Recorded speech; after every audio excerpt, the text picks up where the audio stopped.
بسم الله الرحمن الرحيم. عن أبي هريرة رضي الله عنه قال سمعت رسول الله صلى الله عليه وسلم يقول والله إني لأستغفر الله وأتوب إليه في اليوم أكثر من 70 مرة.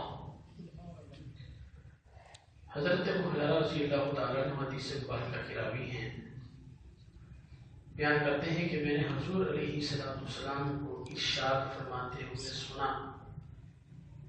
کہ حضور علیہ السلام نے ارشاد فرمایا، واللہ اللہ کی قسم، بے شک میں ایک دن میں 70 مرتبہ سے زیادہ بار اللہ تبارک و تعالیٰ کی بارگاہ میں استغفار کرتا ہوں.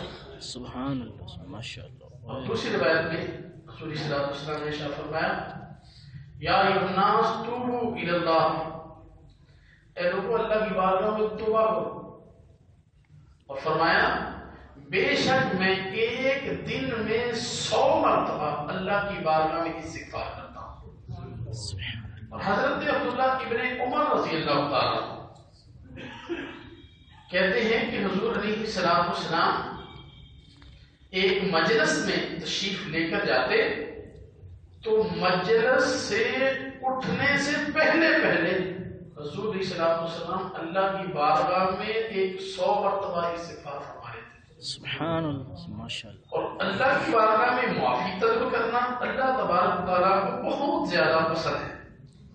مسلم شریف کی روایت ہے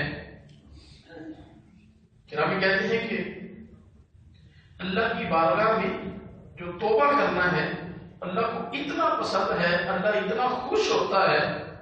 حضور صلی اللہ علیہ وسلم نے ارشاد فرمایا اس طرح جو ہے وہ ایک شخص ہے اور وہ صحرا میں چل رہا ہے اور اس کی سواری جو ہے وہ اسے بھاگ جاتی ہے اور اس کو وہ ڈھونڈتا رہتا ہے یہاں تک کہ وہ تھک جاتا ہے اور وہ تھک ہار کر موت کو اپنے قریب پاتا ہے اور وہ لیٹ جاتا ہے.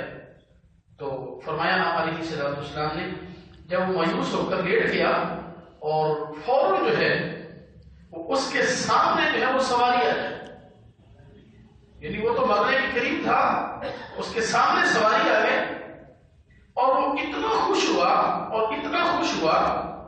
اور اس خوشی میں اس نے کہا، اے اللہ تو میرا بندہ میں تیرا رب ہوں. یہ لفظ تو صحیح نہیں ہے لیکن حضور صلی اللہ علیہ وسلم نے ارشاد فرمایا اس نے کہنا تو یہ تھا کہ میں تیرا بندہ ہوں، تو میرا رب کریم ہے. لیکن وہ اتنا خوش، اتنی خوشی میں جو ہے وہ اس کی زبان سے ایسے لفظ نکلتے ہیں اور اپنے اوسان پہ وہ قابو نہیں رکھ سکتا، تو اس کی یہ تحقیر ہو جاتی ہے، اتنا وہ خوش ہوتا ہے. علیہ السلام نے ارشاد فرمایا جب بندہ اللہ کی بارگاہ میں معافی مانگتا ہے تو اللہ تبارک و تعالیٰ اس بندے سے بھی زیادہ خوش ہوتا ہے. سبحان اللہ. اللہ کی بارگاہ میں جو ہے وہ ہر وقت توبہ استغفار کرنا چاہیے. پتہ نہیں کب بلاوا آ جائے اور کب یہ سانس رک جائے. اللہ تبارک و تعالیٰ ہمیں حضور علیہ السلام کی حدیث مبارکہ پہ عمل کرنے کی توفیق عطا فرمائے. السلام علیکم.